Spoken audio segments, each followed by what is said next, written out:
following program is from NET, the National Educational Television Network. And that actually is quite useful for labor, because when we have to push the baby out, we have to have our legs apart. That much for up to an hour.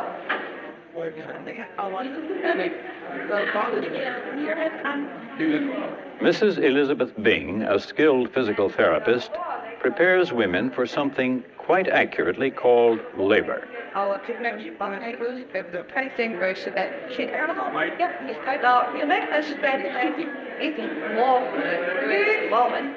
I want you to put the soles of These modern American women are being taught the oldest function of mankind, childbearing.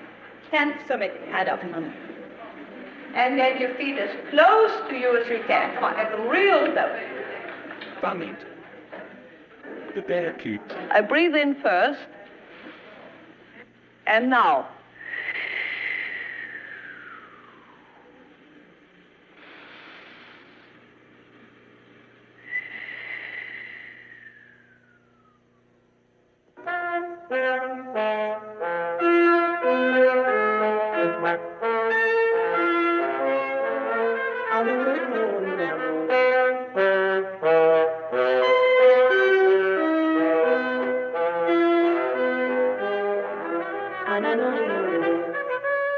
Good evening, I'm Don Goddard. This is the last of the Great Decisions series being conducted around the country in connection with the Foreign Policy Association and hundreds of local organizations. Tonight, a much misunderstood question, one which engenders fear, indifference, and babies. The population boom. With an introduction to this important subject, a former Assistant Secretary of State, now Professor of Government at Columbia University, Roger Hilsman. Karl Marx, writing in the 1800s, said that human toil was the source of wealth, and therefore all population growth was good because it contributed to wealth. Thomas Malthus, also writing in the 1800s, believed that population growth would rapidly outstrip our technological ability to deal with it, and therefore, implicitly, that population growth was bad. Neither of these gentlemen were right. It seems that modern technology, at least in the developed countries, can keep pace with population growth. On the other hand, in the underdeveloped countries, population growth is certainly one of the factors in forcing and in fixing poverty.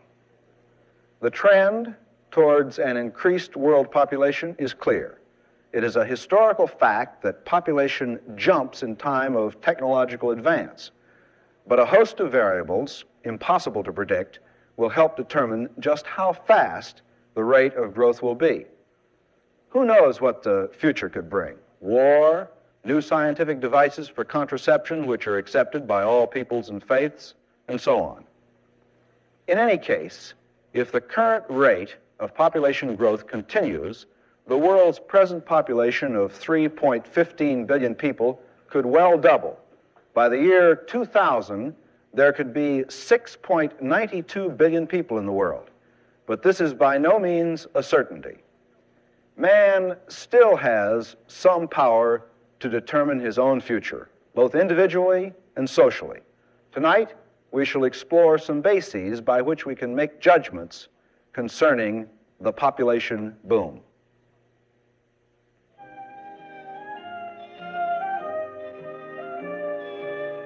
Lovers still walk in the park. They court. They hold hands. It's spring and romance is in the air.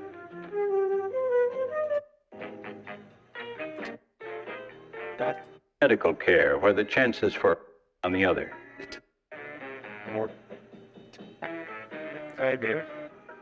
None of us want a poverty which condemns young children from their birth. As the population grows, there are only more mouths to feed, more bodies to clothe. Some among us make this correlation between growing population on the one hand and poverty on the other. Poverty, partially if not totally because of growing population, means an inability to provide schools for your children, inadequate medical care where the chances for early life are slim, improper living conditions, injurious to the soul as well as the body. A question which occurs to many people is, when will there be too many people in the world? One of the world's great experts on population, Dr. Frank Notstein, president of the Population Council. I think it's a rather useless question. It's beside the point. It asks you how many people are enough, but enough for what technology and when. The point is that we have a certain amount of population now and a certain technology. But if you're talking about an optimum that you're going to use as a criteria for behavior, for policy, then the problem becomes complicated, because what population are you talking about at what time? 100 years from now, what technology will we have? What population will we have? Many of us often yearn for a simpler day, one where technological advance was less rapid, where man seemed to have more freedom for himself and in his environment.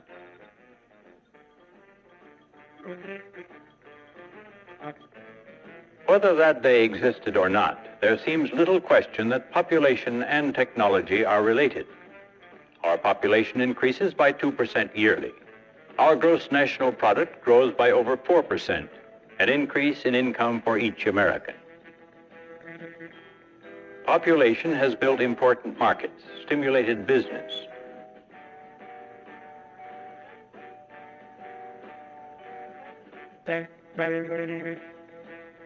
We choose and we buy, and we know that the world is at our service.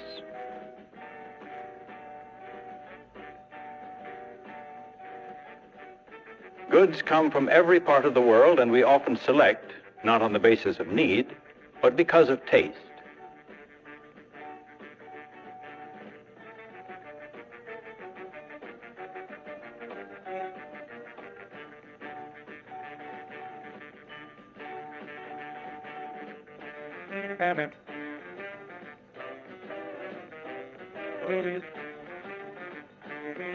Perhaps one of America's strengths has been that our population, as well as our economy, has been growing.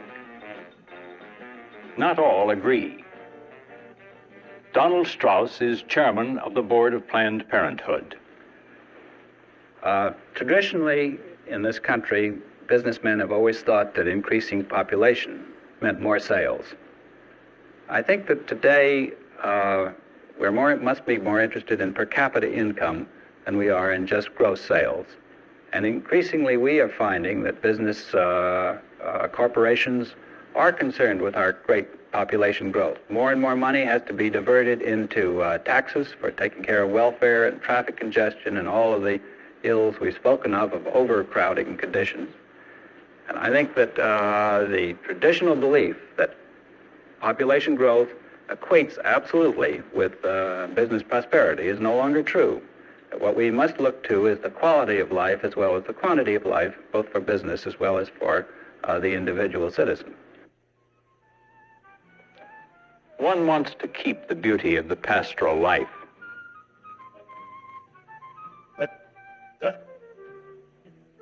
Many of our doubts about population are unquestionably aesthetic.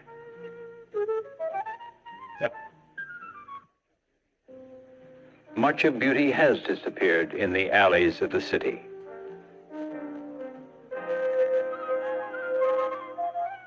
The aesthetics of America are not improving.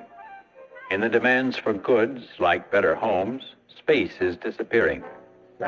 More and newer cars take us greater distances, paradoxically closing in our lives.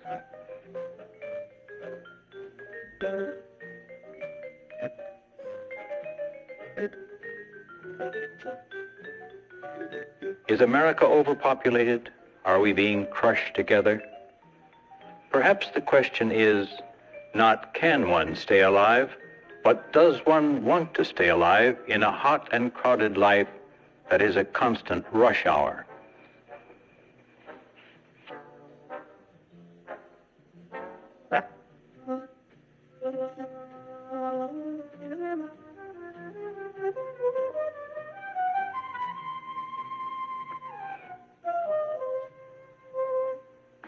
Is America overpopulated? America could stand a great deal more population without I believe, a serious impact on its present standard of living.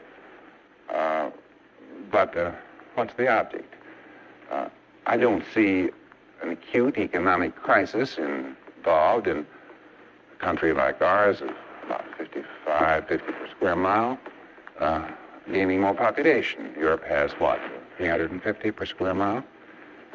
And yet for myself, I would prefer to see a rather sparser population. I would be sorry if we went as far as Europe has gone in terms of density of population.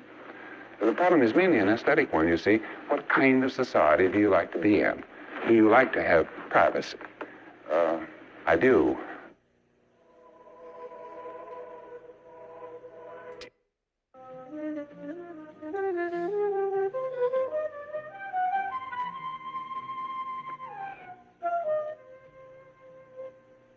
Is America overpopulated? America could stand a great deal more population without, I believe, a serious impact on its present standard of living.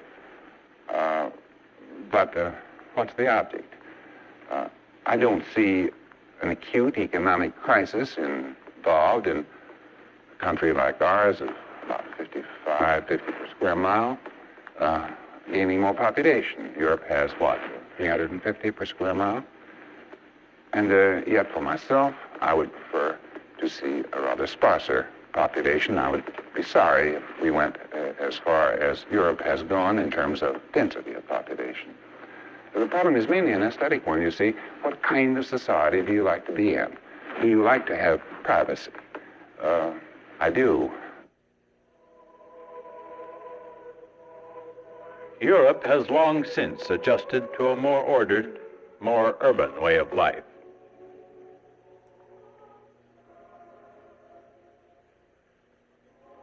And there have been other changes in Europe. Earlier this year, a great man died, and though he had said he did not wish to oversee the liquidation of the British Empire, this is indeed what he did, and what happened in his lifetime. Great Britain proved herself, in Sir Winston's day, too small, both in size and population, to control or even influence what the giants, the United States and the Soviet Union, could influence.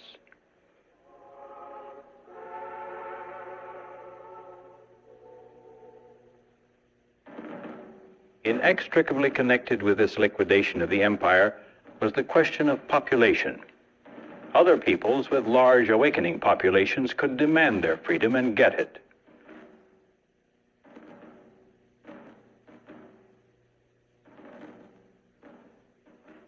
The pure force of population proved itself too strong for Great Britain to resist.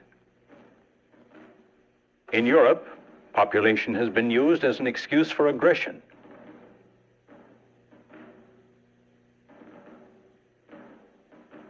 Hitler yelled Lebensraum, living space, to the millions of Germans.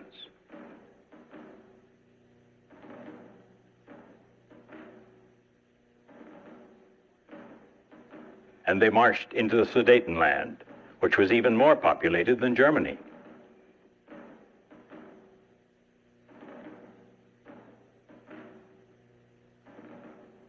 The results of the Second World War did provide living space for Germans and other Europeans, only because so many of them were killed. War comes, it decimates and uproots populations, and then, like an evil but transient stranger, passes, and people must build again.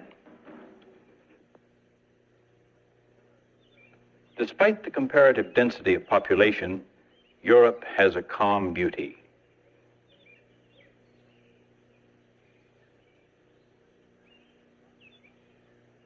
France was a country which suffered greatly during World War II. Yet, as elsewhere, it is spring now, and love, too, is young. In France, not just love, but birth also is encouraged.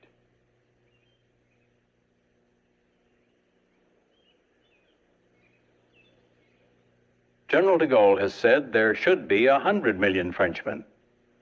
Are not 50 million enough? We asked this question of Monsieur Louis Foy, a correspondent for France Press. Well, as you know, 50 million Frenchmen can be wrong, but I guess 100 million Frenchmen would be twice as right. Yeah, see? Maybe That Increase in population should automatically increase wealth. be quite maybe partial. Pretend that if you have 6 or 8 children, you absolutely don't need to work anymore. The communist countries today have as many policies toward birth and population as there are countries and stages of development. It was basic to original Marxist doctrine that wealth was the fruit of labor. Theoretically, therefore, any increase in population should automatically increase wealth. Some of the communist countries still espouse traditional Marxist ideology. Others do not. In fact, the Russians say they want more population, and they give baby bonuses and medals, I think, for the Order of Glory of Motherhood, third class, for 10 children, or something like that. At the same time, they've had to legalize abortion. They say as a health measure, and probably much of this is involved. As they have educated their people, as people have become more knowledgeable, health services have improved, people have moved to the city where housing conditions are difficult. The Soviet Union has behaved precisely like even in exaggerated form, like the Western countries have. And the mind's an ingenious thing. And the fact is that these ideologies have become irrelevant, and people, as they have had to face real situations, have moved on to a point where the swear words, as we argue with each other, are the same as they used to be, but the content is completely different. Russia is now developing its society in very many ways, and their demographic behavior is much the same as it is elsewhere in the world. The Russians are distributing contraceptives. This, again, is not, they say, because of population growth, but it is a matter of permitting parents to have healthy children. That is, they do the same things, but they justify them on different grounds. Whatever the governmental policy, pro or con, the act which creates birth remains the most intimate of human acts. Hopefully, it will be founded in love, and there will be space and time for human enjoyment. We know that from the womb, life comes forth. But some are beginning to suspect that the giving of life is, in certain situations, cruelty. Love, sex, birth, they remain individual acts, determined by individuals.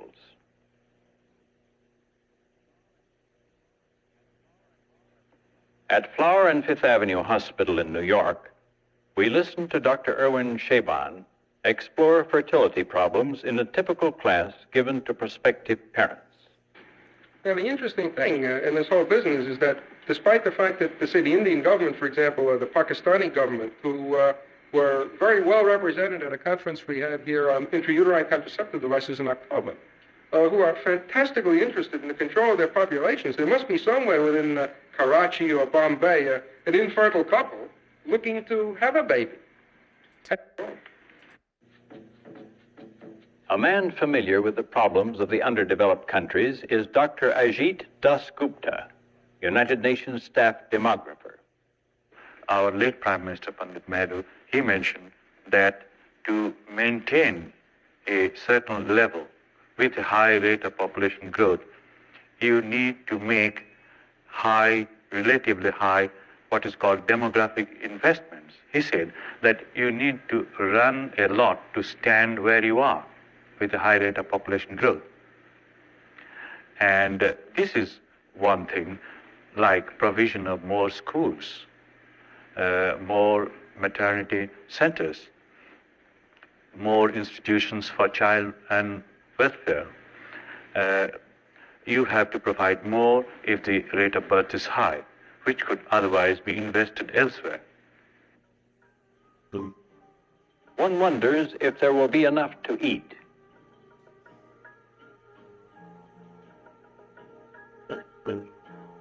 Those who eat enough to survive, but not by much. A working man needs a daily intake of approximately 3,200 calories. These people get 2,000 at best.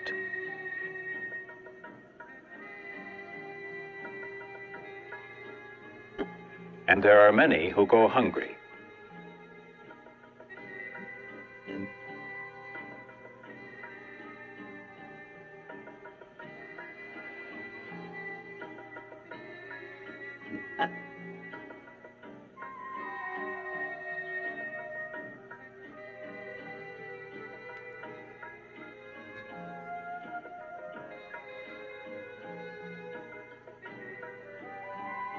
But medical care is coming too, and though one might not like it at times, there is some improvement in one's health.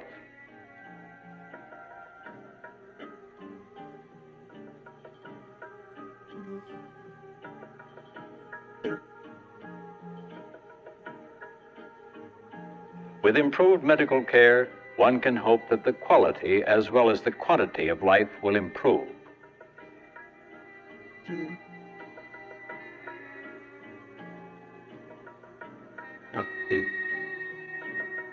But the blessing is mixed. Medical care brings quantity as well as quality.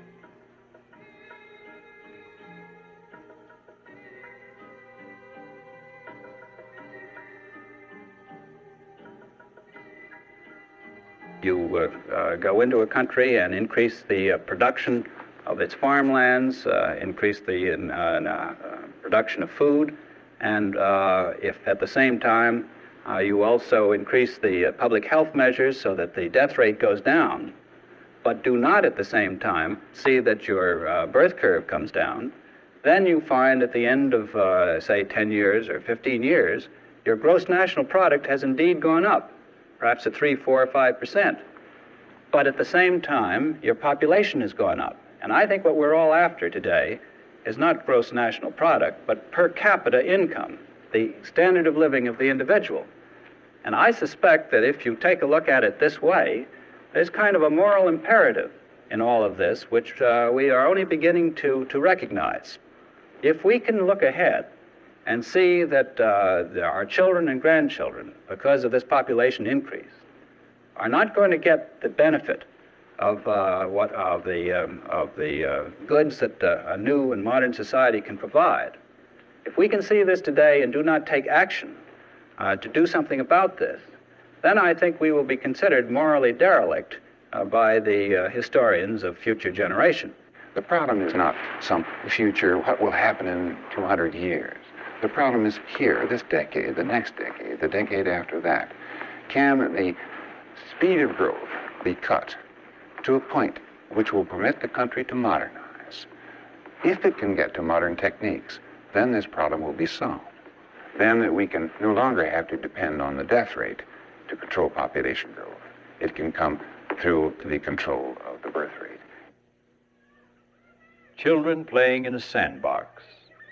Will they grow up in a world in which there is enough to eat? Equally, will that world be a pleasant place in which to live? A world for human beings? These two questions, the physical one, the aesthetic one, are at the root of all judgments concerning the population boom. Family planning, birth control, the distribution of birth control information. These are questions which we as a society and as individuals must face. What should we do for ourselves and for the world's underdeveloped countries? This is the last of Great Decisions 1965. It is our hope that the discussions really will go on, not just tonight, but for a long time after. On behalf of Roger Hilsman, for myself, for the producers, this is Don Goddard. Good evening. Thank you.